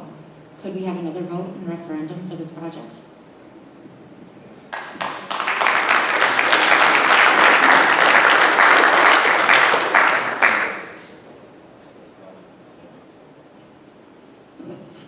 That could be a question for me or Charlie. Yeah, the project is to a permissive referendum. The project is not, well, no, the project is not, the bonding is. So the bonding needed, the $9.5 million needed to fund the project could be open to a referendum? I'm sorry, I can't hear you exactly. I'm saying, you're saying for the $9.5 million bonded that is needed to do this, it will be open to a referendum and a vote? It won't be open to a referendum, it's subject to a permissive referendum. So you'd have to, you would have to, in order to get a permissive referendum, a certain number of people would have to collect signatures, etc. Okay, that is helpful to know. Aside from the permissive referendum, is there an option to pause given the unanswered questions your town residents have for what is best for the community? I'm sorry, could you repeat it, please? I'm saying, is there another option to pause aside from the permissive referendum given the unanswered questions your town residents have for what is best for the community? Well, I guess you'd have to consult an attorney for that. I mean, I'm not going to be advising you because I'd be the one who would have to be defending against it, so it would be unethical for me to advise. I'm asking as a town resident. I'm not asking you as an attorney. No, but I'm saying that, that's right, the town residents would have to get their own counsel. Okay.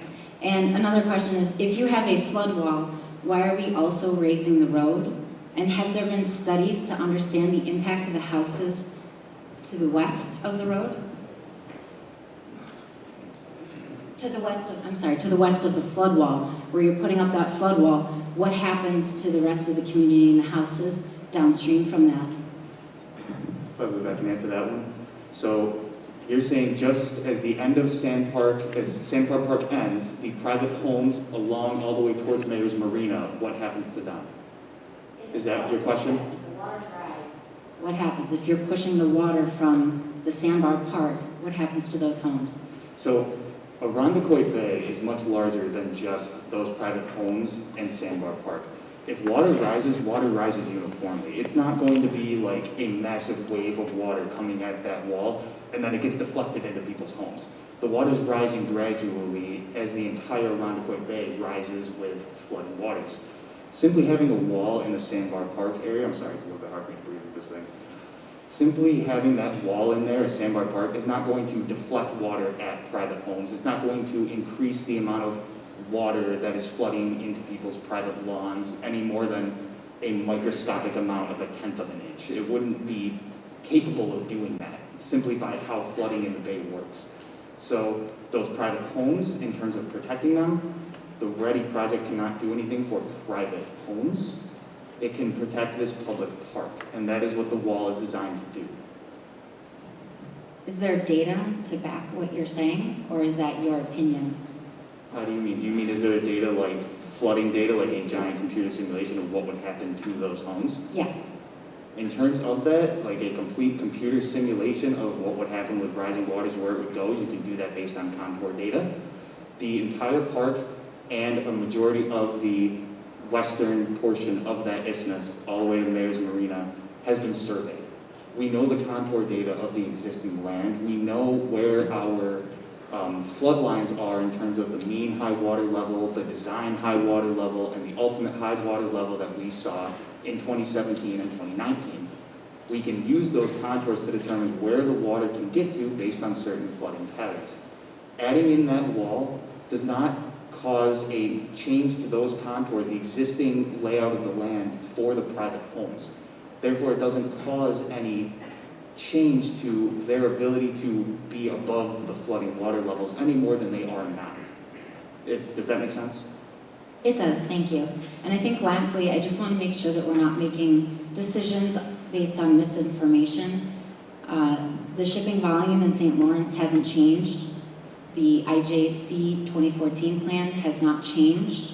So I don't believe that the shipping volume has to do with the low volume of water that we saw the last couple of years. And the IJC was working on deviation strategies to mitigate the high water risks. Thank you for your time.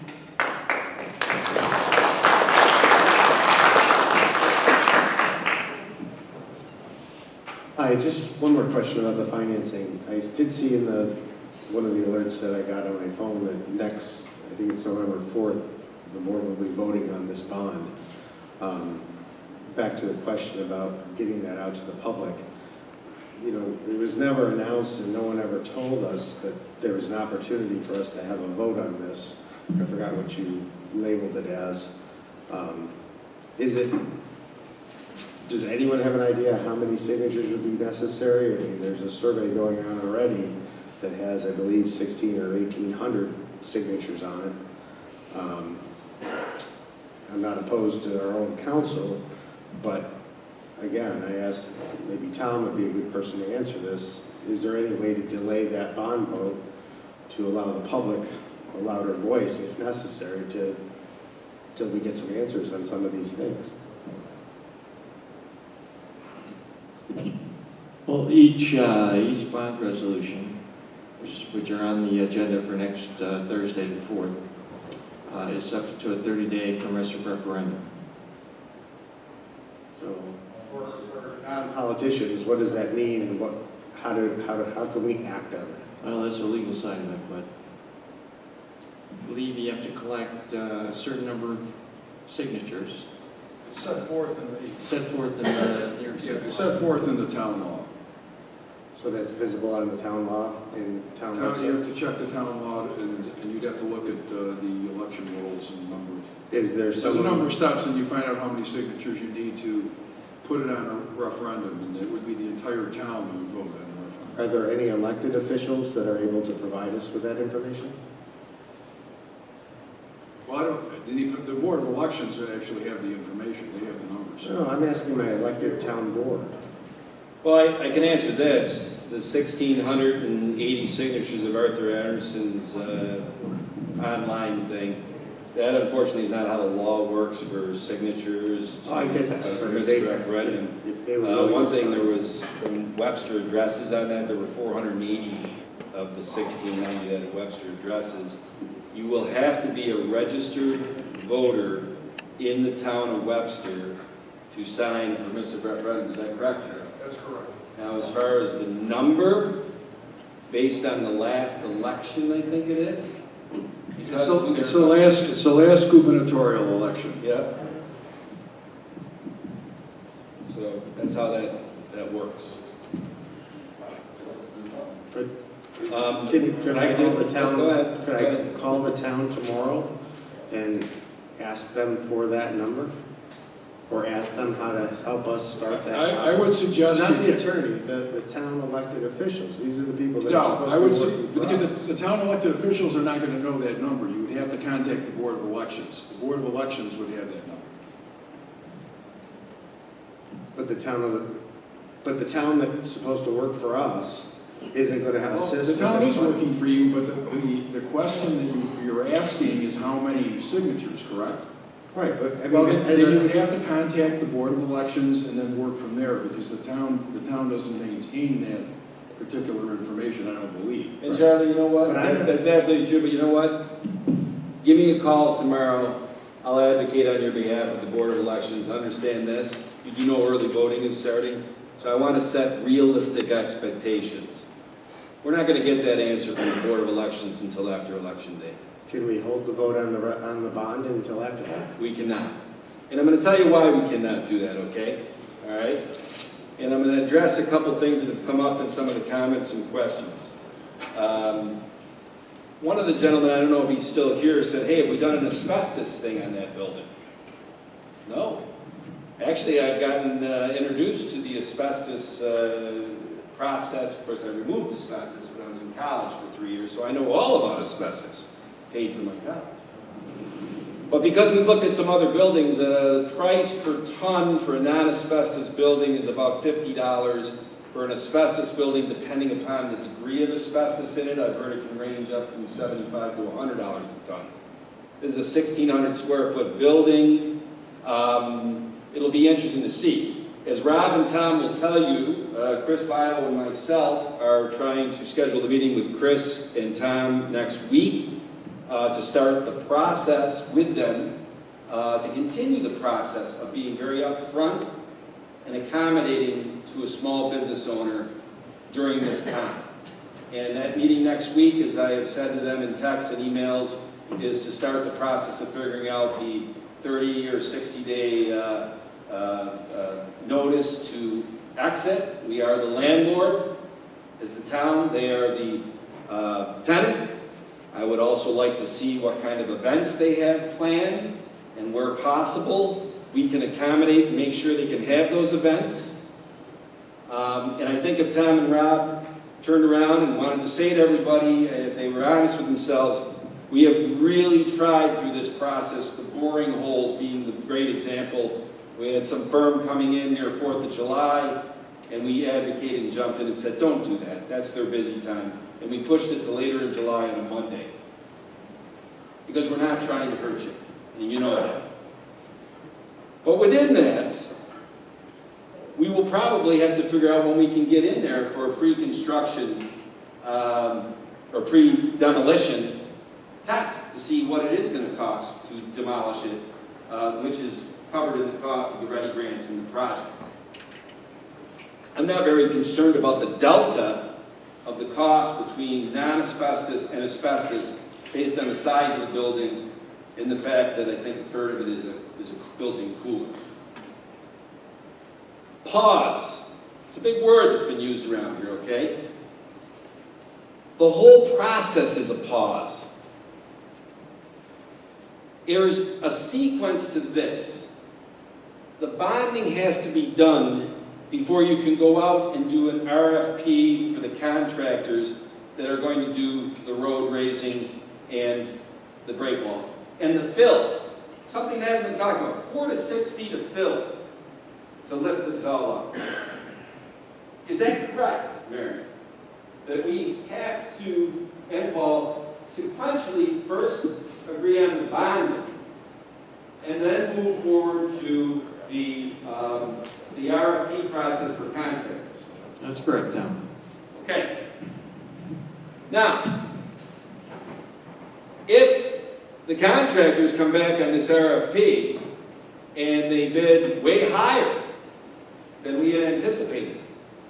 That will put a pause on the process. So if you're connected, go out to all your contractor friends in the concrete business and tell them to bid really high. But we have to keep that process going along. And in parallel, I'm going to tell you this right now. I would like the RFP committee, if I had my druthers, to move very fast to a decision. But that would not be a good idea for the good of this community for the next 20 to 30 years on getting the right restaurateur, bar owner, and right structure built for this community. The RFP committee, we let everybody know at those open houses back in June. It's kind of funny if you think about it. Time flies. That was 4.5 months ago that those 4 open houses happened. We sent to everybody in Webster a postcard this big, somewhat unprecedented. We try to communicate this. We promoted, join the RFP committee, get involved. The gentleman who spoke earlier, I can't thank you enough. I think you said you're on the RFP committee. I can't thank you enough. Because the RFP committee right now is comprised of 7 Webster residents. I have some good news and some bad news. Those are the 7 people that put their name into the portal and an application into BN on the RFP committee. The only 7. The good news is it was a real break for Chris and myself and Matt, and when we tried to vet, because if we had gotten 70 applications, that would have been a real problem to figure out how do we subjectively pick who's going to be on this committee and not, have people say that this was a fixed committee.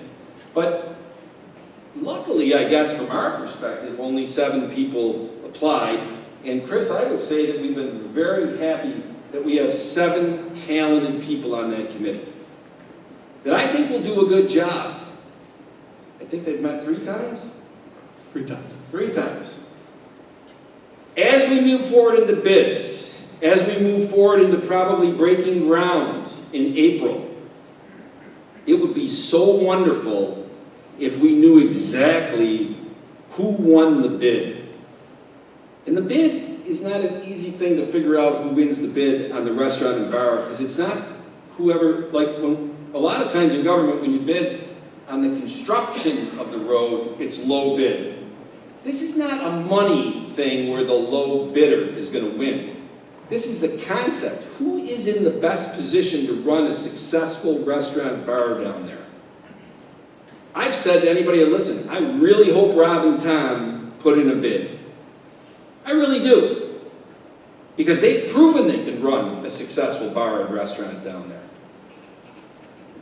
So the RFP committee's got to finish their job, get all those things in place, and in parallel, because this whole thing is a pause, but it's all a parallel action. It would be really nice if we could have that all figured out so that as we go and put the fill in there and they put the break wall in next spring and summer, they also are putting the right infrastructure down for the pad for a decided on building that's going in there, up to 2,400 feet. Because the winning bid might say the best thing to do is put a 1,400 square foot building on there, like the Wayside. That'll cost less. And that winning bidder might say that, here's what I'm going to do. I'd like my rent for my 10-year lease to be low, but I'll put in leasehold improvement money up front. For anybody that understands leasing and all that, that's very common. I don't know what the bidder's going to come in. They might come in and say, I'm not putting a dime into this place. You as the town got to build the whole thing. And then Paul is going to have to sit there as we figure out what the design is. How much will we need to go and bond for the building? Because the building is not in this $9.5 million because we don't know what restaurateur or bar owner is going to come in with a concept. That's our problem. All right? No, it's not. Yes, it is. It's sequentially the way to do it. It might seem like a problem to you. It might seem. There will be a restaurant there. Can somebody get up there for the microphone for him? So the pause The best way I can explain that is the process has gone along, and if you really think about it from the beginning, it is played out the way it should play out based on the law, based on how things need to be done. And we are doing this in parallel. We can't wait to find out what the RFP committee comes up with on that. The problem is, you sat here and said that there will be a restaurant in here in 2023, and now you're coming in with the nuts and bolts of it and saying, we don't know what a bid is going to come in here. We can't build a structure until we have said bid. And so now all of that is going to be put off. Buildings don't go up overnight. Okay, and I'm going to just say this, and I understand this, and we're down to about 11 minutes. I am not articulating myself correctly. I don't know if a bidder's going to come in and say 2,400 square foot building with this design, this is what I'd like to do in rent. We're going to give them parameters. As far as you ain't putting a French restaurant down there, we're not looking for anything like that, okay? But the winning bid comes in, it might be a 1,400 square foot building. It might be a 2,400 square foot building. It might have that's the type of stuff that is going to be having to be discerned by who wins that bid. And that will have an effect on how much the price is. But as Matt said earlier, we already have an estimate that it's 1.36 million on the high side, and we know we got $200,000 of DASNY grants, I think it's DASNY, for that building. And we're not done trying to get other grants. What's the time frame of getting these bids together, and so that we do know what the final function and form of that building is going to be? So I can answer to that. Is that the gentleman that's on the committee? No. Oh, okay, good. So I think he's right next to him. As part of that committee, one of the first steps has been, at the last meeting, putting together what's called a request for expression of interest. So that document planned to go out probably in the next 2 weeks, maybe 3, hopefully in the next 2 weeks. And a deadline for That request for expression of interest will sort of solve that question of showing who potential vendors or restaurateurs could be. It won't be as specific as an RFP, but it will give the town an idea of who may be interested in some of the concepts that they would bring forth if they were to run it as a restaurant. But there's no time frame on when those bids will, when the finalized decision on which bid will be taken. There's no time frame for that? There has been discussion regarding how long the response time should be for this first expression of interest component. We haven't finalized that. You know, you don't want to give too much time because we don't want to drag this out, because we really do want to expedite the process, but we also need to be fair and that people will have enough time to give it due thought so they put forth a good proposal. Hopefully, once those expression interests do come in, there will be potentially from that a subset of applicants that could get invited to submit a final proposal that would be a lot more detailed with business plans and financials. So it is intended to move forward rapidly, but the timetable as such isn't 100% nailed down, but we are moving towards that very quickly. Tom, you said you wanted to hear facts tonight. So I live in the Blue Park, and there's a lot of talk about this number, 252, that you're building to that was recommended to state from the ready. The facts are this: I was at all those meetings. They recommended 250.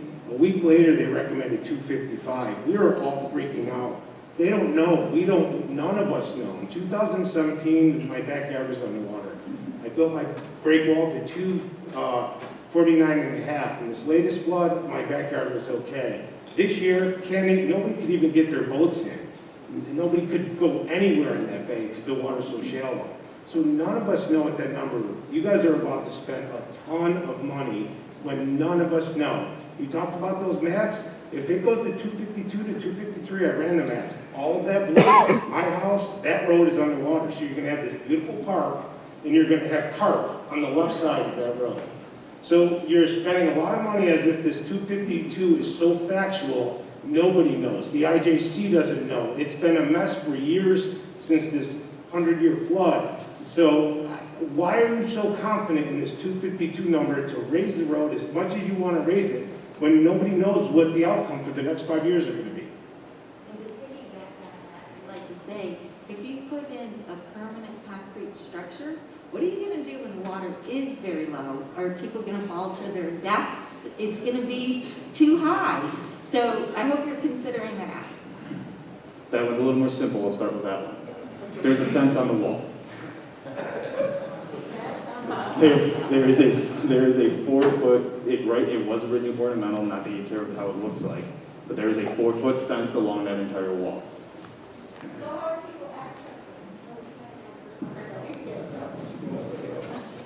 I'm just wondering how that helps people access the water. How do you mean, like you want to go from the wall to the water? To get to the water, yeah, isn't that the whole point? Putting in our kayaks and... Yes, so the wall is only around where the new building would go and around the pump station. Over by the farther west area is where it is an earthen berm from the parking lot down, and there is a sidewalk access that goes down to the water level, as well as a pathway to the kayak launch area. The wall is to protect the building. Yeah, hang on, I'm sorry, I didn't get to answer his as well. So, your question was about how much the water level has been changing the past couple of years, correct? My question is how can you be so confident in a 252 number to spend this kind of money when I've been at the meetings and nobody's confident, and in 1 week it went from 250 to 255, and if it ends up going to 252, that whole side is underwater, everything's underwater. We have major problems. You have major problems in Greece, you have major problems everywhere if it gets to 252. You saw the little park that no one could use because it's going to be surrounded by floods. So, the ready money was provided by the state. This money is by the state. The number is provided by the state. In order for us to get that money, it comes from the state, and we use the number provided by the state. Does that make sense? Like, if we get the money for My the question project, was, it'll come I was from at the meetings with the state. The only thing that won't and they be... changed the number, so how can you be so confident in this number to spend this kind of money in a number that the state wasn't even confident and went back and forth multiple times now? I mean, you're bringing up actually a really good point about the confusion, right, regarding what that elevation should be. I don't think anybody on the panel here can tell you that the water is going to achieve 252 or that it won't achieve 254. No one, none of us do know.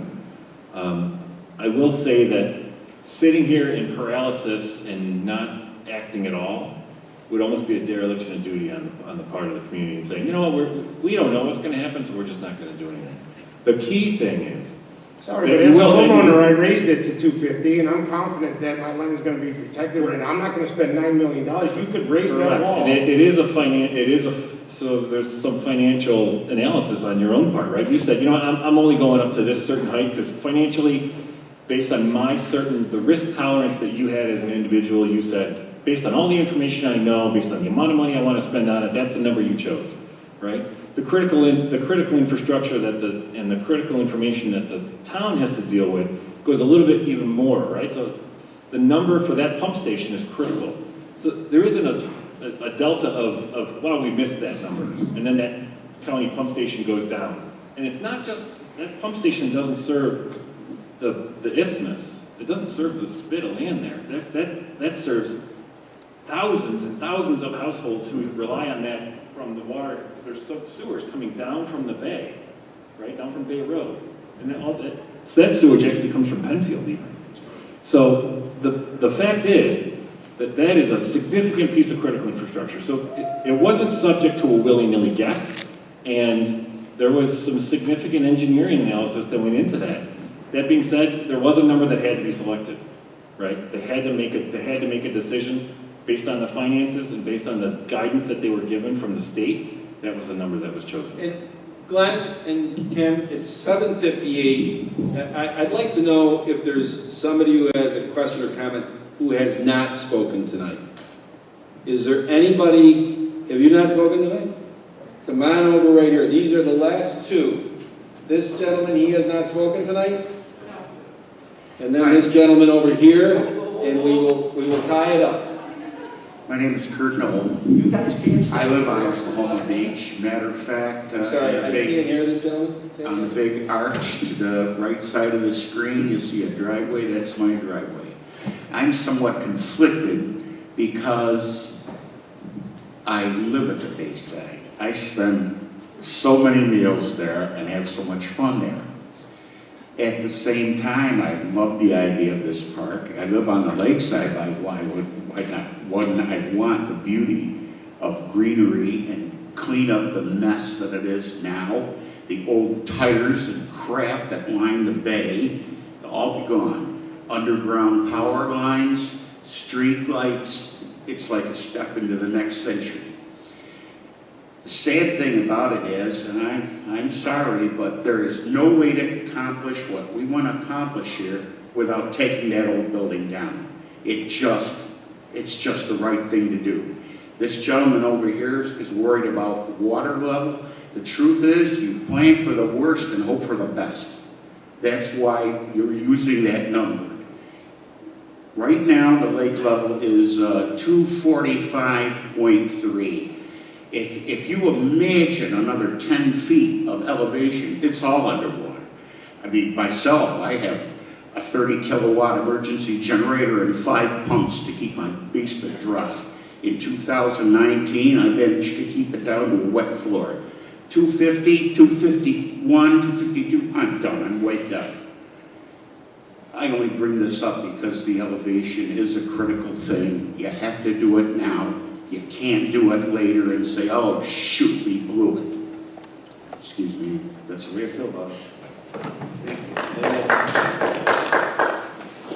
I just have a quick question on the feasibility of a restaurateur who is going to be asked to pay for a structure that they do not own. Is that correct?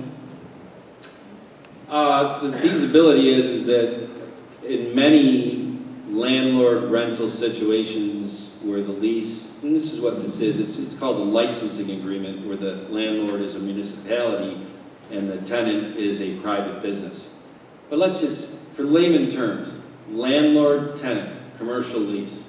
It is very, very, very common that the tenant goes in and puts $50,000, $100,000 of their own money into the property to build it the way they want it inside, and that is very common practice. I understand the inside, but we're talking about asking them to put up the structure, correct? I did not say that, and you know what? Is that, that's the question I'm asking. Are we asking the restaurateur to put up the structure? We are not, all right? So that's included in the numbers we saw tonight? The $1,360,000 that Matt told, go ahead, Matt. No, the structure itself is not contemplated in the $9.5 million plus or minus for the bonds that will go up. There is an additional bond that will need to be obtained or authorized on the part of the town.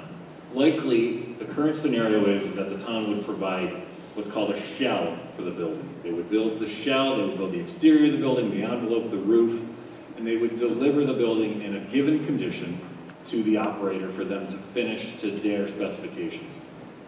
The delivery of that building is definitely going to be a negotiation point based on the selected operator. So the selected operator is going to be selected based on their experience, their financial capacity, the vision they have for the property. Then we can get down to brass tacks regarding who's going to pay for what, right? Exactly, in what condition do I get that building? And then from there, they understand whether or not, how much cash they can put in, how much financing they can get, and the town's going to have its own financing component. And then there's the balancing act. How much will town taxpayers stomach subsidizing that restaurant operation, right?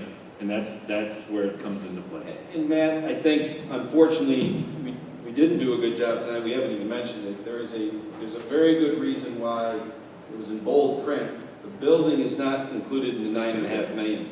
And the reason why is the $9.5 million bond is a true municipal bond. Paul, I'll have you speak to this.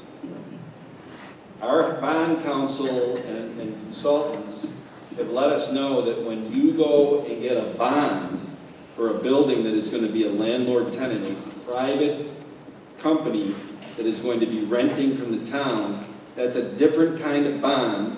It's a hybrid muni bond, and it basically has federal tax that is taxed on it. Right, it's considered a public-private partnership, and typically municipal bonds are tax-free. The interest on the municipal bond is tax-free to the holder of the bond, but this will actually be a taxable bond because it has that public-private component. And I want to make that's sure, the reason it's Paul, going to be a separate bond resolution at a later date. And I want everybody to, and especially you, Vince, we could have made this an $11 million bond because if we would have built a lodge, well, that's not a private business, so we just go with the 11 million. Actions speak louder than words. If you want any proof in the final words, because we're 8:04 over, if you don't believe that our intention is to get a bar restaurant there, that says it all. We didn't bond for the building because the building's bond in a private-public licensing agreement. A restaurant bar renting from the municipality's landlord has to be a different bond. And we don't know how much that bond's gonna be yet because we don't know the bid coming in as far as what kind of shell they want, whether it's whatever, 1,000 square feet, if it's 2,000 square feet. We'll determine that in this process. A lot of hands going up. It's 8:05. This could go on all night. I want to thank everybody for coming. We said it was from 6 to 8 p.m. I want to thank Chris and Matt for getting the presentation done by 6:15. And that gave everybody 1 hour and 50 minutes, which is a great thing. At 9:47, you talked 10 minutes straight. In fact, that gentleman will confirm that, won't you? Well, guess what? Talk to Barry and Patty. That's kind of my Irish charm. I do talk too much, but Yeah, but that's 8:05. Okay, guys, I don't need the microphone. You want to know about a permissive referendum? Here it is. Within 10 days after the performance of any act or adoption of any resolution by the Board of Trustees, it's subject to a permissive referendum. How much? That was real tough. I just found it. 5% of the last gubernatorial election. So we'll get that number from Board of Election. I'd be happy to help put together the permissive. I'll be happy to put together a permissive referendum if I can have some help.